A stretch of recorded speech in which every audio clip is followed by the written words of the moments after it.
정부가 독일제 공대지 유도탄 타우러스를 도입하기로 했습니다. F-15K 전투기에 장착될 타우러스는 북한 전역의 핵시설과 미사일 기지를 정밀 타격할 수 있을 정도의 위력입니다.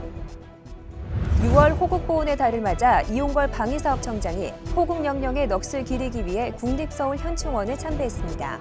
또 수원보훈원을 찾아 국가유공자와 유족들을 위로하고 위문금을 전달했습니다. 이용걸 방위사업청장을 의장으로 하는 국방산업발전실무협의회가 개최되고 국방중소기업에 대한 경쟁력 강화와 민군기술협력 활성화 방안 등을 논의했습니다.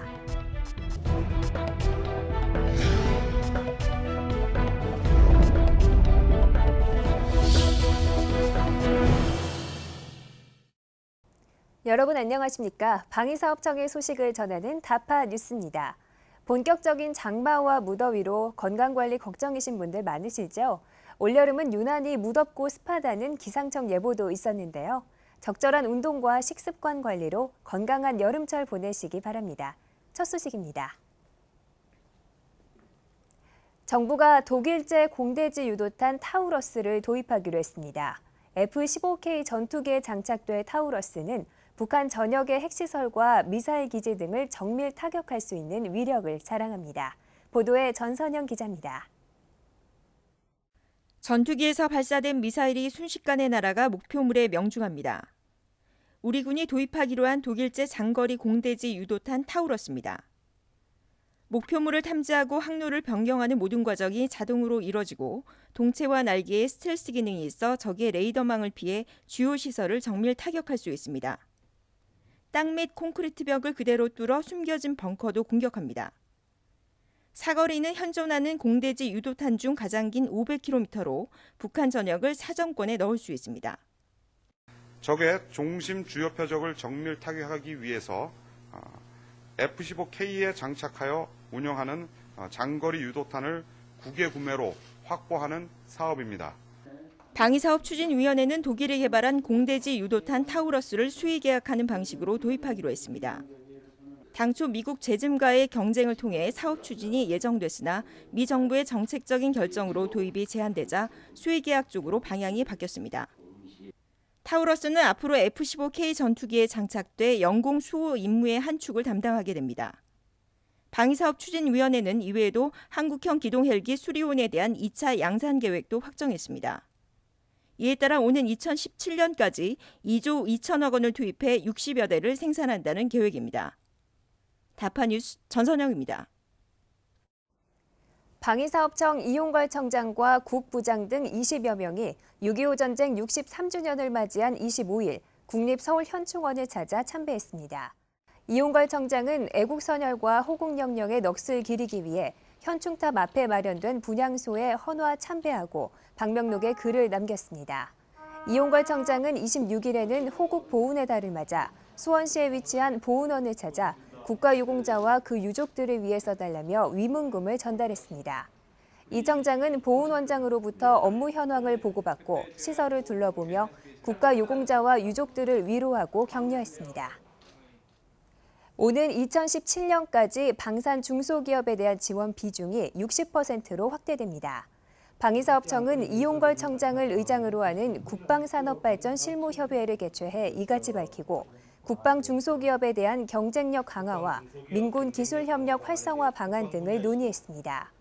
또 해외 수출 판로를 개척하거나 수출용 개조 개발에 대한 예산 지원을 늘리고 민군 기술협력 사업에 R&D 기능이 있는 전 부처가 참여할 수 있도록 법 개정을 추진하기로 했습니다.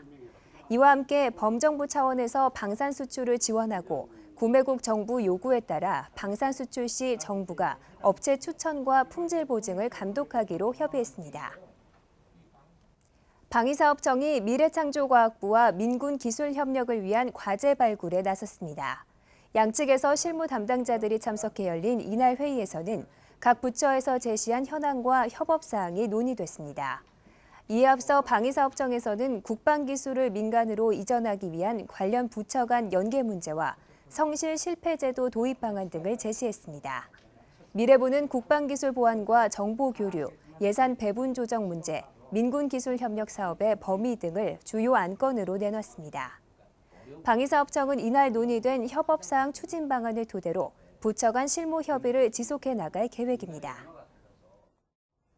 인도네시아와 방산협력 증진을 논의하기 위한 한인리 방산협력위원회가 개최됐습니다.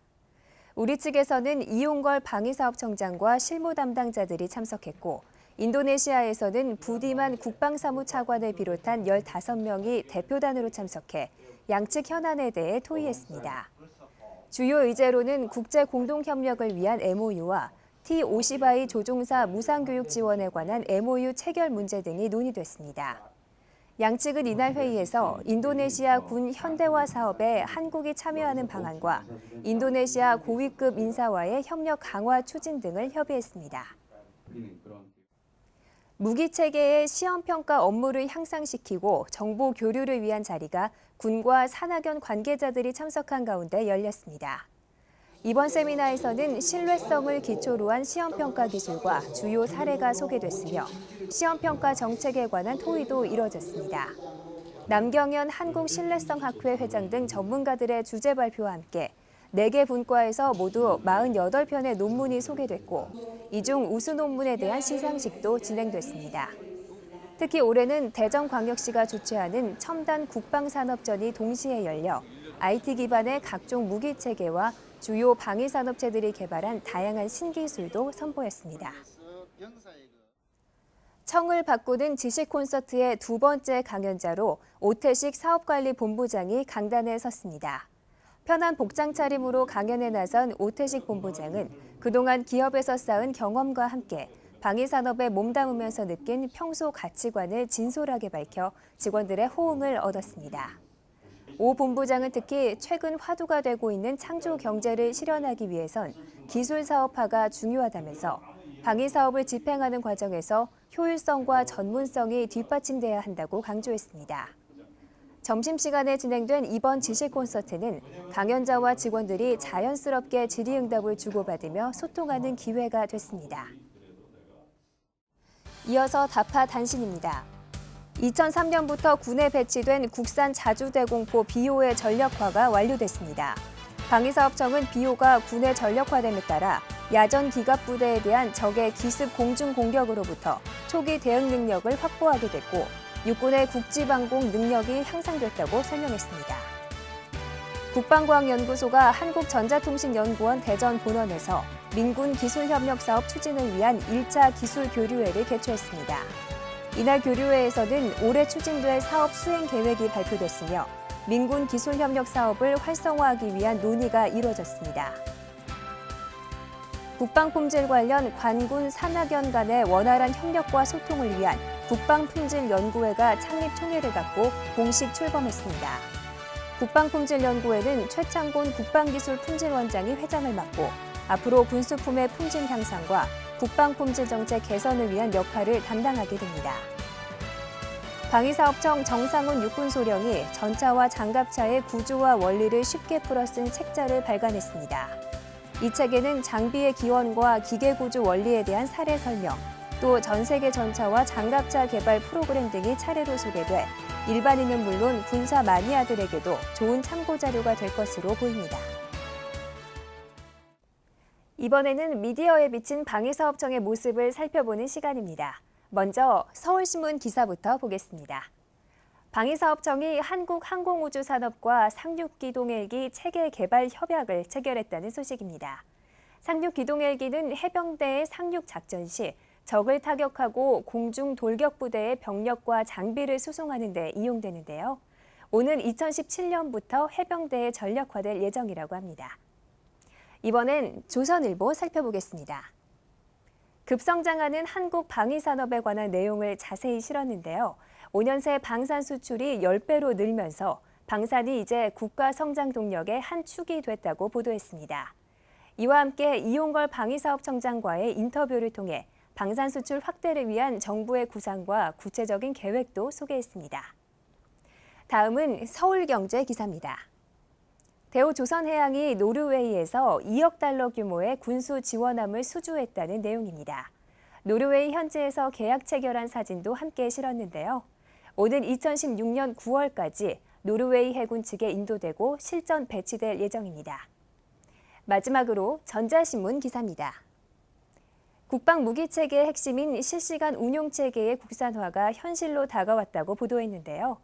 전차에 국산 실시간 운용 체계 RTOS를 적용하는 실전 테스트가 현대 로템기술연구소에서 진행됐는데 외산에 뒤지지 않는 성능으로 국산화 가능성이 높아졌다고 전했습니다.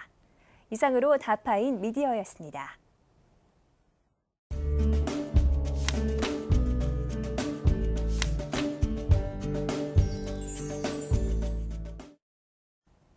방위사업청의 동아리 활동을 소개하는 다파 스토리입니다. 오늘 이 시간에는 방위사업청 개청 이후 변함없이 볼링을 통해 단합된 힘을 보여주고 있는 볼링 동호회를 만나봤습니다. 서울 남영동의 한 볼링장. 오늘은 한 달에 2번 방위사업청 볼링 동호회의 정기전이 있는 날입니다. 업무를 마치고 이곳 볼링장에 도착한 동호회 회원들이 금세 유니폼으로 갈아입고 경기에 임할 준비를 합니다. 힘찬 구호와 함께 경기가 시작되고 평소 갈고 닦은 기량을 마음껏 뽐냅니다. 레인 위로 부드럽게 미끄러지며 굴러가는 볼링공이 핀을 맞추자 여기저기서 환호성이 터져나옵니다. 이게 업무 시간이 훨씬 더 신나고 재미있죠. 왜냐하면 몸을 막 마음껏 움직이고 또 이렇게 굉장히 활동이 크잖아요. 그러니까 뭔가 이렇게 움츠려서 열심히 일하던 게 여기 와서 확 풀리죠. 그리고 핀이 빵빵 쓰러질 때 기분 엄청 좋아요. 보는 이들의 가슴까지 시원하게 해주는 스트라이크와 함께 업무 스트레스를 말끔히 날려보냅니다. 쌓였던 피로도 풀고 직장 동료 간의 우애와 단합된 힘을 발휘할 수 있는 게 바로 볼링 동호회만의 장점이 아닐까 싶습니다. 방위사업청 개청 이후 볼링에 빠져지는 회원들. 이제는 고충을 누구보다 잘 이해하고 충고해주는 서로에게 든든한 조력자들입니다. 저희 동호회들끼리 재미가 있고 또 볼링이 사실은 어려우면서 재밌긴 해요. 근데 어려워서 또 그런 묘미가 있어요. 스트라이크 그 쾌감이 있기 때문에 그러다 보면 거기에 빠져들어서 더 열심히 하지 않았나 그런 생각이 듭니다.